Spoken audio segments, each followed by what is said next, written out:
You're listening to Life with Herpes, and this is episode 38.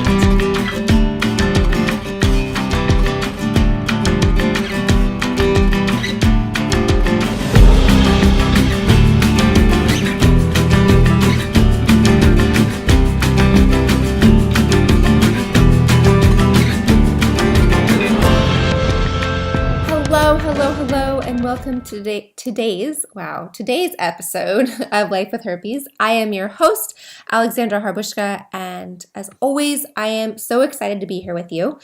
And I'm stoked to spend the time with you today. So thanks for being here with me.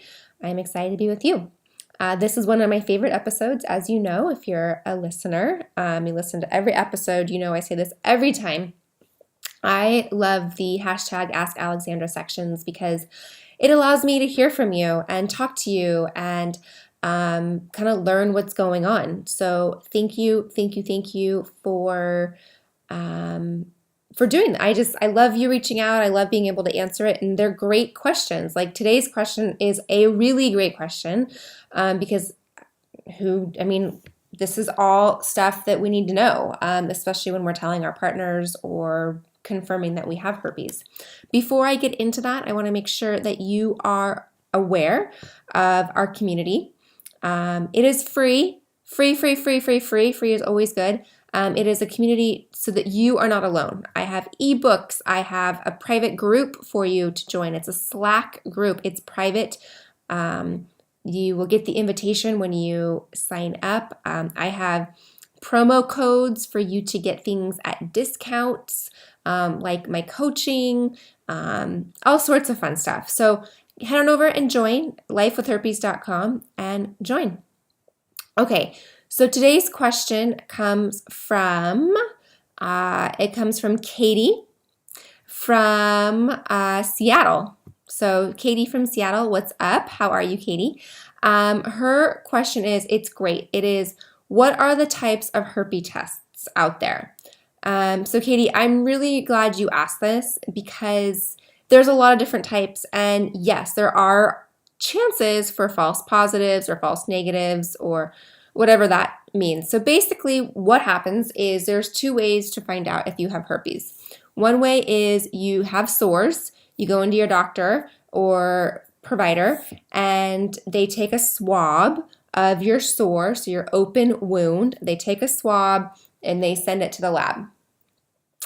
That's one way. Another way is it's from a blood test, and they draw your blood, and at that point they see if the blood has any pieces of the virus or the DNA in there. So there would be like the antibodies in there that would let the lab know that you have herpes.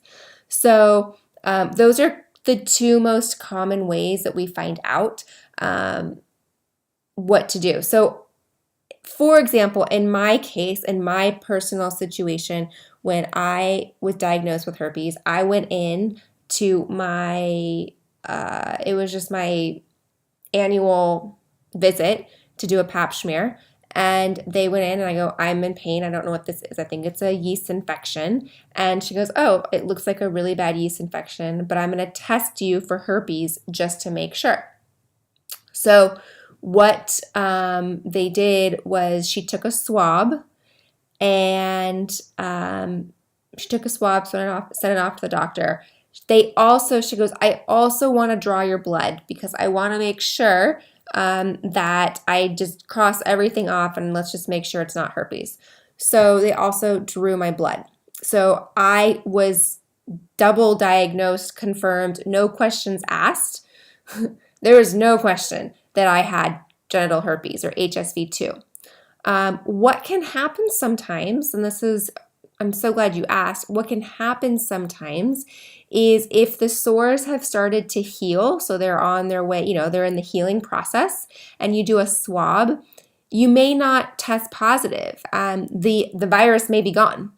So the diagnosis may not be accurate and it can vary. So that's really something to consider with the swab test, just testing it's called a cell culture test. Another thing with that, like I said, you may have these sores. It may come back negative, and then you think, okay, I'm clear, I don't have it. Well, it can take some time for it to go into your bloodstream. So I would really recommend, if you've had an outbreak, you physically have had sores, your tests come back negative, perhaps there is something, it still hasn't shown up in your blood, I would keep going back every couple of months just to confirm, because I know one of the people here in the group, they had that situation. They had the sores, but they were showing negative for herpes, and they would, so that is something that is really key in making sure, because for two reasons, well, a lot of reasons. One, you don't want to wonder, do I have it? Do I not have it? Right? It's like being in purgatory. Let's just find out. Do you have it? Do you not have it? Great. If you have it, here's what you do. If you don't, great, you don't have it. Rather than being so wishy-washy and wondering if I have it, if I don't have it, oh no, what about this? What about that?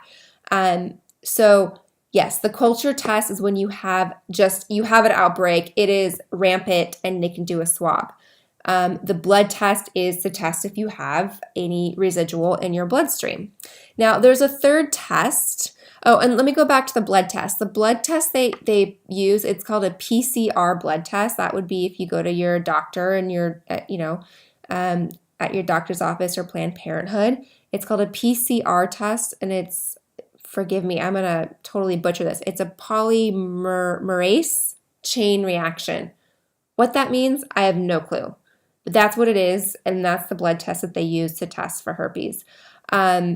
Now, there's a third test and a third option, and it's called the Western Blot test, and it's orchestrated through University of Washington. So UW, go Washington Huskies.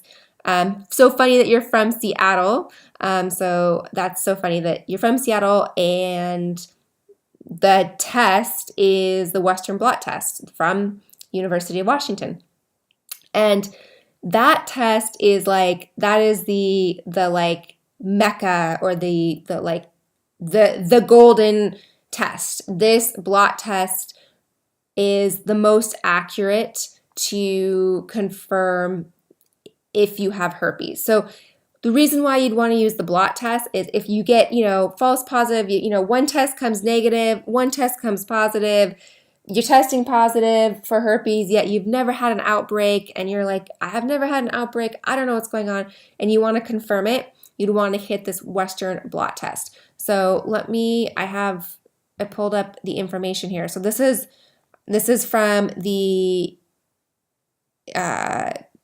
the Laboratory of Medicine. I'm looking at a PDF here that they've posted. So it's an accurate way to detect the antibodies to the HSV1 and HSV2 used to diagnose subclinical infections to the supplement virus detection methods, whatever that means. Basically, it's how they detect it. The CDC guidelines, so Center of Disease Control guidelines, stipulate that only a type specific serology based on glycoprotein, it's a little g, big G2, so GG2, I don't know, to be used. So basically, in the HSV Western Blot test, it uses HSV1 and HSV2 proteins, which have been separated by size so that the type-specific antibody profiles can be recognized with the specificity of greater than 99%. So basically, it's the most accurate test that's out there to determine if you have herpes. And so here are some of the details for the Western Blot test. You're like, okay, if you're in that position of I have it, I don't have it, I have it, I don't have it, I don't know what I know. Here's what you do.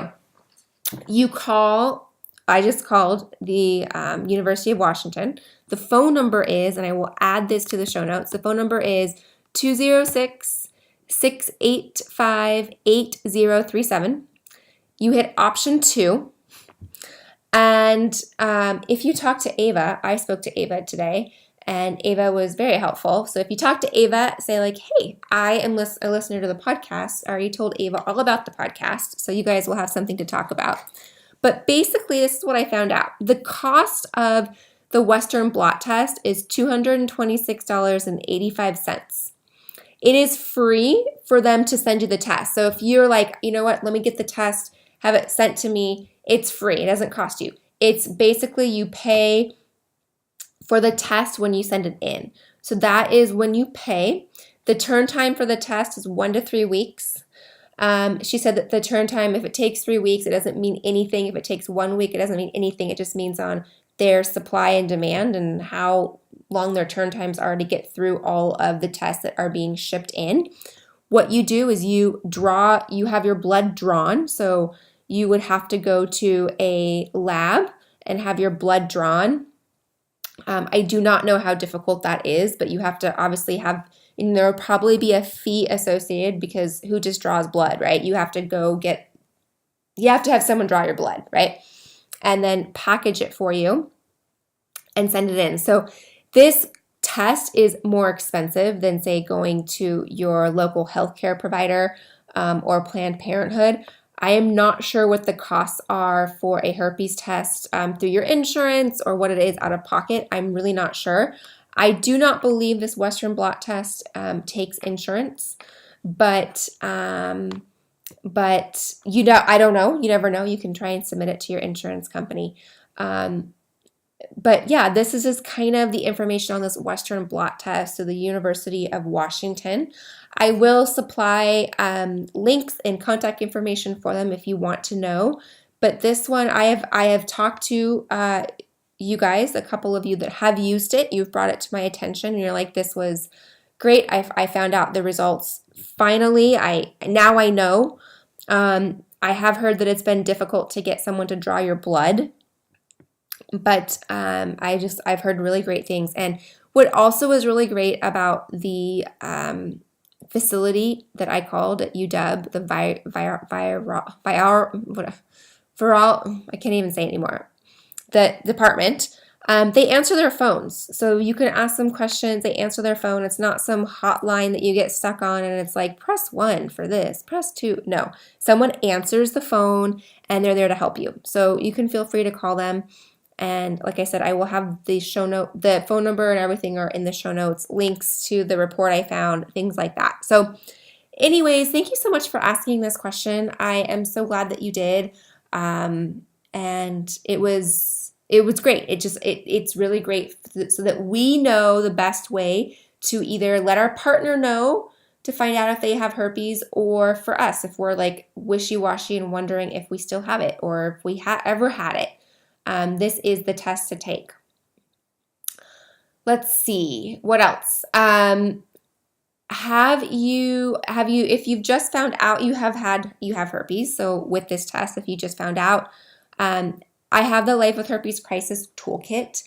It is something I've put together. It is a passion for me, not having herpes, but the fact that I really put all of my heart and soul in this to make sure that you have it, just to hold your hand through this diagnosis process, learning, coping, understanding, digesting, and just really learning how to live and handle having herpes and what you need to know. So I have that for you. Go to lifewithherpes.com. It is the crisis toolkit, and use the promo code podcast, all caps. You will receive 50% off, which is exciting because who doesn't want a 50% off coupon? I mean, I do every time I go shopping, right? I want one.